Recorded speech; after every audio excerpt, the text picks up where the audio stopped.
देखिए, बिहार में शिक्षकों और बिहार सरकार के बीच में सीधी लड़ाई लगभग ठन चुकी है। शिक्षकों ने ऐलान कर दिया है कि 20 जनवरी को पटना के गर्दनीबाग में भूख हड़ताल करेंगे। मैं आपको बता दूं कि जब से नई नियमावली के तहत शिक्षकों की बहाली हो रही है तब से, और जब से के पाठक अपने आदेशों का जो दौर और सिलसिला शुरू किए हैं, तब से लगातार सरकार और शिक्षकों के बीच में तनातनी होती रहती है। अब ऐसे में एक बार फिर से जो प्राथमिक शिक्षक संघ है, सरकार को सीधे तौर पर चेतावनी दे रही है कि अगर हमारी मांगों को नहीं सुना गया तो 20 जनवरी से हम भूख हड़ताल पर बैठ जाएंगे। चलिए अब विस्तार से पूरे मामले को समझाते हैं। देखिए, जब से नई नियमावली के तहत शिक्षकों की बहाली हो रही है, जब से के पाठक अपने आदेशों के जरिए बिहार के शिक्षा विभाग को सुधारने का प्रयास कर रहे हैं, तब से लगातार कई बार शिक्षक जो है वो असहज हो जा रहे हैं। अब ऐसे में शिक्षक अपनी मांग को रखते हैं और उनकी मांगों को सुना नहीं जा रहा। इसी को लेकर शिक्षक जो हैं वो डेडलाइन दिए थे कि 31 दिसंबर 2023 तक अगर हमारी मांगों को नहीं सुना जाएगा तो हम अपने आंदोलन का स्वरूप बदल सकते हैं। अब इसके बाद एक चेतावनी भरा पत्र जो है वो बिहार के मुख्यमंत्री को लिखा गया है प्राथमिक शिक्षक संघ की तरफ से। क्या है उस पत्र में, हम आपको पढ़ के सुनाते हैं। शिक्षक संघ ने चेतावनी देते हुए बिहार सरकार के मुख्यमंत्री नीतीश कुमार के नाम से यह पत्र लिखा है। पत्र में लिखते, बार बार अनुरोध के बावजूद शिक्षा हित में शिक्षकों के कतिपय समस्याओं का अभी तक निदान नहीं किया जा सका है।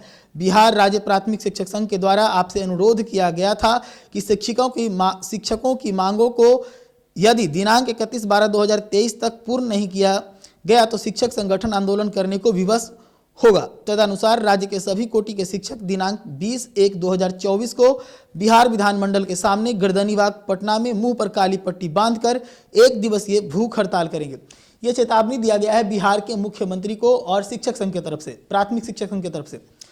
मांगे क्या क्या है इनकी, एक बार उस पर नजर डालते हैं। इनकी जो पहली मांग है वो है बिहार विद्यालय विशिष्ट शिक्षक नियमावली 2023 में संशोधन करते हुए सभी शिक्षकों को राज्यकर्मी का दर्जा देकर उसी स्थान पर पदस्थापन किया जाए एवं ऐच्छिक स्थानांतरण की सुविधा दी जाए। नई नियमावली के तहत जो है शिक्षकों की बहाली का प्रक्रिया बदला है, साथ ही उनका जो कह सकते हैं नियुक्ति है उसमें भी जो है चॉइस अब नहीं मिलेगा। अब जहां से शिक्षा विभाग भेजेगा आपको वहां पे जाके पोस्टिंग करनी होगी और इसी का विभाग जो है प्राथमिक शिक्षक संघ कर रहा है। उसके बाद जो इसकी दूसरी मांग है, सभी कोटि के शिक्षकों को पुरानी पेंशन योजना से आच्छादित किया जाए।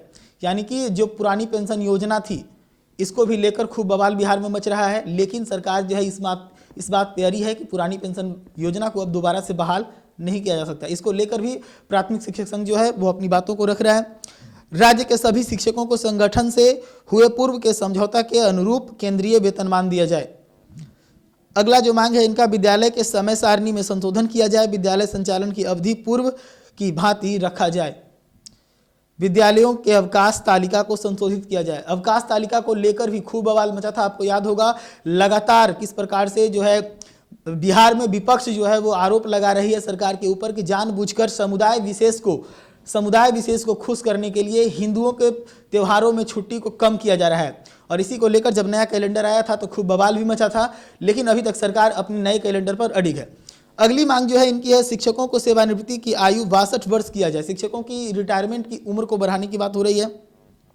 स्थानीय निकाय द्वारा नियुक्त शिक्षकों को पूर्व की सेवा की वरीयता का लाभ दिया जाए और जो निकाय शिक्षक जो पहले से नियुक्त हैं उनको भी पहले के जैसे ही सारी सेवाएं मिले, जो कि अभी नहीं मिल रही। अब ऐसे में जो शिक्षक संघ है वो सीधे तौर पर बिहार के मुख्यमंत्री को पत्र लिखकर चेतावनी दे रहा है कि 20 जनवरी तक हमारी मांगों को नहीं सुने तो बिहार के जो शिक्षक हैं वो गर्दनीबाग में विधानमंडल के सामने बैठकर मुंह पर काला पट्टा बांधकर विरोध प्रदर्शन करेंगे, साथ ही 1 दिन का भूख हड़ताल भी करेंगे। ऐसे ही तमाम खबरों के लिए जुड़े रहिएगा HD न्यूज के साथ। धन्यवाद।